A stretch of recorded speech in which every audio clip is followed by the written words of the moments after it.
अस्सलाम वालेकुम दोस्तों, स्टार टीवी में एक बार फिर से खुशामदीद और उम्मीद है कि आप सब खैरियत से होंगे। दोस्तों अगर आप इस चैनल पर नए हो तो सब्सक्राइब करके बेल आइकन प्रेस कर लीजिए। तो चलिए दोस्तों आज की इस वीडियो को शुरू करते हैं। दोस्तों एक आदमी अपनी गाड़ी में है, वो 3 दरवाजे देखता है, एक सुनहरी, दूसरा सोने का और तीसरा चांदी का होता है। आप बताएं वो सबसे पहले कौन से दरवाजे से गुजरेगा?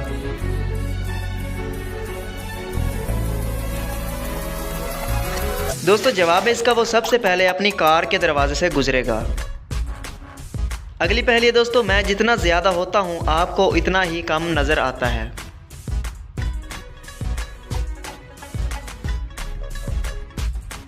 जवाब है दोस्तों इसका अंधेरा। दोस्तों ऐसे रंग का नाम बताएं जिनके हरूफ उल्टाने से नाम में कोई तब्दीली नहीं होती।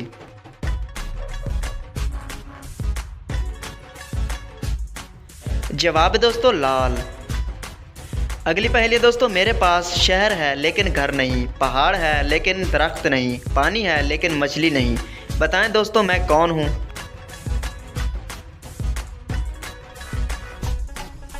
एक नक्शा। तो दोस्तों कैसे लगी आज की वीडियो और कितने सवालों के जवाब आपने दिए कमेंट बॉक्स में ज़रूर बताइएगा और चैनल को सब्सक्राइब करके बेल आइकन भी प्रेस कर लीजिए। मिलते हैं अगली वीडियो में, तब तक के लिए अपना ख्याल रखिएगा। अल्लाह हाफिज़।